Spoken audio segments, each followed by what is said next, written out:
Hello, my dear student. Now I am explaining the organism and population according to NCERT for the NEET exam.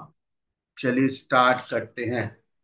Ramdev Mishra is revered as a father of ecology in India. ये point important है। ये BHU university के थे, Banaras Hindu university के, है ना। ये important है, ध्यान रखिएगा। और इनको संजय गांधी अवार्ड भी मिला था एनवायरमेंट एंड इकोलॉजी के लिए। ठीक है ना। नेक्स्ट पेज पे आते हैं। इस पेज पे ऐसा कुछ भी नहीं है जो आपको आपको पढ़ना पड़ेगा एनसीईआरटी का। नेक्स्ट पेज पे आते हैं। ये इकोलॉजी की डेफिनेशन है, ये इंपॉर्टेंट है ना। Interaction among the organisms and between the organisms and it's physical abiotic environment, ये इंपॉर्टेंट है। डेफिनेशन, 4 लेवल होते हैं इकोलॉजी के: organism, population, communities and biome. ये भी इंपॉर्टेंट है। पॉपुलेशन के क्या क्या गुण होते हैं ये देखिएगा, ये भी इंपॉर्टेंट है। पॉपुलेशन की डेफिनेशन ये पूरी दी है, ये पूरी इंपॉर्टेंट है। ये कोरोमेंट्स पॉपुलेशन के एग्जाम्पल हैं, रैट्स पॉपुलेशन के एग्जाम्पल हैं, टीक वुड भी एग्जाम्पल है। बैक्टीरिया इन कल्चर प्लेट चौथा एग्जाम्पल हो गया, लोटस प्लांट पांचवा एग्जाम्पल हो गया।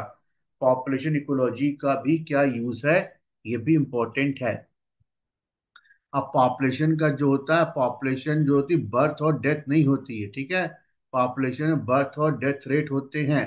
ये पॉपुलेशन एट्रीब्यूट का पहला पॉइंट हो जाएगा। ये फार्मूला इंपॉर्टेंट है, बर्थ रेट का न्यू अपॉन प्रीवियस पॉपुलेशन। ऐसे ही डेथ रेट का ये फार्मूला है। जिन्होंने डेथ रेट का फार्मूला दिया है ये फ्रूट फ्लाई के लिए लेके दिया है। ये फार्मूला इंपॉर्टेंट है, ठीक है ना। तीसरा पॉइंट आ गया सेक्स रेशियो, ये भी इंपॉर्टेंट है। नेक्स्ट पेज पे आते हैं। A population at any time given time compose of the individual of the different age. ये बोल रहा है कोई भी पॉपुलेशन में डिफरेंट एज के लोग रहते हैं और एज का डिस्ट्रीब्यूशन करें तो 3 तरह के पिरामिड बनते हैं। ये 3 तरह के पिरामिड हो गए, स्टेबल, ग्रोइंग और डिक्लाइन, है ना। अब यहाँ पे डेफिनेशन आती है, प्री रिप्रोडक्टिव ज्यादा है। ये येलो वाले प्री रिप्रोडक्टिव हैं, ये रिप्रोडक्टिव हैं, और ये क्या है, पोस्ट रिप्रोडक्टिव हैं, है ना। अब डेफिनेशन में अगर प्री रिप्रोडक्टिव रिप्रोडक्टिव से ज्यादा है तो पॉपुलेशन एक्सपांडिंग होगी। अगर प्री और पोस्ट लगभग बराबर है तो पॉपुलेशन स्टेबल होगी। अगर रिप्रोडक्टिव ज्यादा है और प्री रिप्रोडक्टिव कम है, डायग्राम में देखिए, पॉपुलेशन डिक्लाइन होगी। इस ग्राफ को हम अर्न शेप ग्राफ भी बोलते हैं, इसको हम बेल शेप ग्राफ बोलते हैं। ये तो ट्राइंगुलर वाला ग्राफ हो गया। नेक्स्ट पेज पे आते हैं ना। Size of the population tells status in habitat, है ना। किसी हैबिटेट के स्टेटस से हम पॉपुलेशन के साइज को पता कर सकते हैं, ये स्टेटमेंट में आ सकता है। और ये इकोलॉजिकल प्रोसेस जैसे कंपटीशन, प्रीडेटर इफेक्ट से डिसाइड होता है ना। पॉपुलेशन काउंट करने का सबसे बेस्ट तरीका ये टोटल नंबर काउंट कर लो, ये सबसे बेस्ट तरीका है। सेकंड तरीका पॉपुलेशन डेंसिटी है। पॉपुलेशन डेंसिटी हम वहीं लगाते हैं जहाँ पे आसानी से काउंटिंग नहीं होती। जैसे पार्थिनियम की हम पॉपुलेशन डेंसिटी निकालेंगे, बनियाइन टी की हम पॉपुलेशन डेंसिटी नहीं निकालेंगे। तो पहला तरीका हो गया पॉपुलेशन 1 to 1 काउंटिंग। दूसरा डेंसिटी, डेंसिटी वही निकालेंगे जहां पर कंज्यूम काउंटिंग इज पॉसिबल हो, इम्पॉसिबल हो, बहुत ज़्यादा टाइम कंज्यूमिंग हो। तीसरा तरीका होता है रिलेटिव डेंसिटी।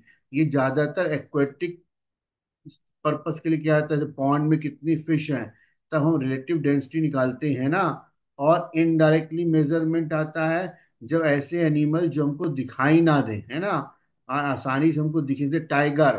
तो टाइगर का पग मार्क, टाइगर का फीकल मैटर, है ना, ये यूज होता है सेंसस में। कहाँ यूज होता है, टाइगर की पॉपुलेशन काउंट करने के लिए। तो पहला तरीका हो जाएगा नंबर, दूसरा तरीका हो जाएगा डेंसिटी, तीसरा तरीका हो जाएगा रिलेटिव डेंसिटी, चौथा तरीका हो जाएगा इनडायरेक्ट डेंसिटी, इनडायरेक्टली मेजर करना, ठीक है ना। नेक्स्ट पेज पे आते हैं। पॉपुलेशन ग्रोथ इंपॉर्टेंट लाइन है, स्टेटमेंट में आ सकती है, नॉट ए स्टैटिक पैरामीटर, है ना, नॉट हटा देगा। और इसका प्रेशर क्या होता है, availability, period pressure and adverse effect, ये सब फैक्टर हैं जो पॉपुलेशन की साइज को डिस्टर्ब करते हैं ना। पॉपुलेशन की डेंसिटी फ्लक्चुएट होती रहती है। Four basic reason, birth rate, death rate, immigration और इमिग्रेशन, चारों पॉइंट इंपॉर्टेंट है। ये ग्राफ इंपॉर्टेंट, ये और ये पॉपुलेशन को बढ़ा रहे हैं, तो बी प्लस आई हो जाएगा, डी प्लस ई हो जाएगा। ये दोनों पॉपुलेशन को कम कर रहे हैं, इन दोनों का जो डिफरेंस होगा उससे ये फार्मूला तैयार हो जाएगा। ये फार्मूला इंपॉर्टेंट है। अब यहाँ पे ये इंपॉर्टेंट है, अंडर नॉर्मल कंडीशन बर्थ और डेथ रेट इंपॉर्टेंट फैक्टर है पॉपुलेशन डेंसिटी के लिए। लेकिन जब कहीं पर न्यू हैबिटेट बन रहा है, वहां पे इमिग्रेशन ज्यादा इंपॉर्टेंट फैक्टर है than the birth rate. Growth model exponential important है, इसके फार्मूले इंपॉर्टेंट है। दो तरह के ग्रोथ मॉडल दिए हैं ना, ये ग्राफ इंपॉर्टेंट है, ये एक्सपोनेंशियल है लॉजिस्टिक ग्रोथ के लिए, और ये एक्सपोनेंशियल ग्रोथ के लिए। ये वैल्यू याद रखिएगा, आर बराबर हो गया बी माइनस डी, है ना। आर मतलब होता है इंट्रिंसिक ग्रोथ रेट। ये आर की वैल्यू नॉर्वे रेट की इंपॉर्टेंट है। ये मैचिंग द कॉलम में आ सकते हैं तीनों पॉइंट। ये फॉर्मूला एक्सपोनेंशियल की हो जाएगा, इंपॉर्टेंट है, ये डेटा पूरा इंपॉर्टेंट है। नेक्स्ट पेज पे लॉजिस्टिक ग्रोथ, है ना, उनके लिए लगती है जो बड़े एनिमल्स होते हैं, इनको हम के सेलेक्टेड भी बोलते हैं। क्या बोलते हैं इनको हम? के सेलेक्टेड बोलते हैं। डेफिनेशन का ये पार्ट इंपॉर्टेंट है जो मैंने ग्रीन कलर से अंडरलाइन करके रखा हुआ है, और ये पार्ट भी इंपॉर्टेंट, इसमें खास तौर से ए सिम्टो वर्ड, और ये पूरा फार्मूला इंपॉर्टेंट है जो लॉजिस्टिक ग्रोथ का है। नेक्स्ट पेज पे आते हैं, ये पूरा याद कर लीजिएगा। लाइव स्ट्री वेरिएशन में आर वैल्यू अलग है और के वैल्यू अलग है। यहाँ पे एग्जांपल दिया है ना। जिस सैल्मन फिश और बेम्बू साल में एक ही बार रिप्लिकेट करते हैं, तो पैसिफिक जगह आर्टिक आ जाएगा, है ना। और ये ऑयस्टर एनिमल बहुत तेजी से रिप्लिकेट करते हैं, तो एग्जांपल याद रखिएगा। ये बहुत इंपॉर्टेंट पैरा है, ये जो मैं दिखा रहा हूँ ब्लू ग्रीन रेड कलर से, ये बहुत इंपॉर्टेंट पैरा है ना। पॉपुलेशन इंटेक्शन की इन्होंने यहाँ बताया, कोई भी ऑर्गेनिज्म एलोन नहीं रह सकता, तो उसके अलग अलग एग्जाम्पल दिए हैं, ठीक है ना। इंटेक्शन में ये म्यूचुअलिज्म दोनों पॉजिटिव हैं, दोनों निगेटिव हैं, एक पॉजिटिव और एक निगेटिव है, एक पॉजिटिव निगेटिव है, ये याद रखिएगा, इंपॉर्टेंट है। अमेंसलिज्म केवल यहीं पे दिया हुआ और कहीं नहीं दिया है एनसीईआरटी में, इसलिए ये पार्ट इंपॉर्टेंट है। प्रीडेशन के सारे पॉइंट जो मैंने लिखे हैं, first point, second point, third point और फोर्थ पॉइंट, ये सारे पॉइंट इंपॉर्टेंट है। ये फिफ्थ पॉइंट हो गया, है ना, प्रूडेंट नेचर का, ये इंपॉर्टेंट पॉइंट है।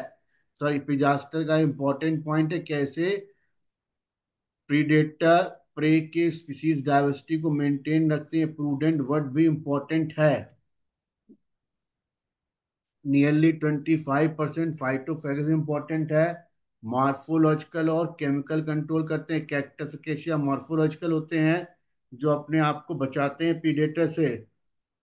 इसके अलावा बहुत से केमिकल होते हैं, कैलोटॉपिस का ग्लाइकोसाइडिक कंपाउंड, ये कार्डियक अरेस्ट कर देता है। ऐसे निकोटिन, कैफीन, ये भी ग्रेजर को खाने से रोकते हैं। कंपटीशन दोनों निगेटिव होंगे, पहला पॉइंट ये बहुत इंपॉर्टेंट। दूसरा ये एग्जाम्पल बहुत इंपॉर्टेंट है, shallow leg and flamingo bird है और फिश के बीच में कंपटीशन हो रहा है ना। तो ये इंपॉर्टेंट, यहाँ पे निके कंसेप्ट को समझाया गया कि रिसोर्सेज लिमिटेड होंगे तब भी कंपटीशन होगा, नहीं भी होंगे तब भी कंपटीशन होगा। डिपेंड करता है कि लोग का फूड और स्पेस कितना है ना। गॉस को बोलते हैं गॉस की theory, limited the competitive superior. अगर लिमिटेड हुआ तो सुपीरियर वाले क्या होंगे, बढ़ जाएंगे और एलिमिनेट हो जाएंगे। दूसरी स्थिति जो इंफीरियर होगी वो क्या हो जाएगी, गायब हो जाएगी, ठीक है। और ये बोले हमेशा सही नहीं होते। ये टार्टवाइज वाला एग्जाम्पल भी इंपॉर्टेंट है। को कंपटीशन लीज का एग्जाम्पल ये हो गया बेलेनिकस में, बार्निकेल्स और कैथेमिलेस, है ना, ये इंपॉर्टेंट है। कैथेमिलेस इंफीरियर है और बार्निकेल सुपीरियर है।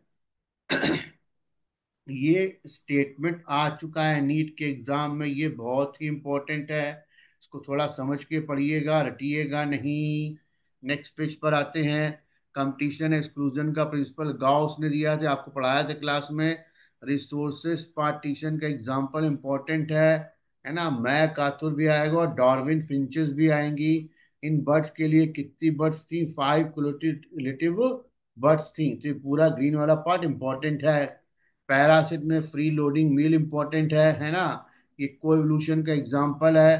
पैरासाइट में क्या लॉस करते हैं और क्या गेन करते हैं, ये भी 4 पॉइंट इंपॉर्टेंट है ना।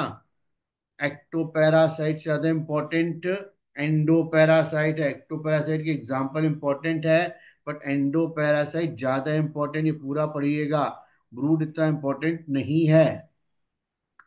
कमेंसलिज्म में पहला एग्जांपल एपीफाइट, दूसरा ब्लू व्हेल, तीसरा कैटल गेट और चौथा सी एनीमोन वाला बच्चे ही पढ़ना है इसमें, है ना। मिचुज्म में पहला लाइकेन, दूसरा माइकोराइजा, इतना इंपॉर्टेंट नहीं है, बट ये इंपॉर्टेंट है। 1-to-1 relationship between the fig and blastophagus insect, ये इंपॉर्टेंट है। Female wasp fruit not only the ovipara, है ना। ये कब करती पॉलिनेशन को, जब ये सर्च करती है ना। While searching the for suitable egg laying site, तभी ये क्या करती, पॉइनेट करती, ये लाइन इंपॉर्टेंट है ना। उसके बाद सेक्सुअल डिजीज वाला एग्जांपल ओफायरस भी इंपॉर्टेंट है।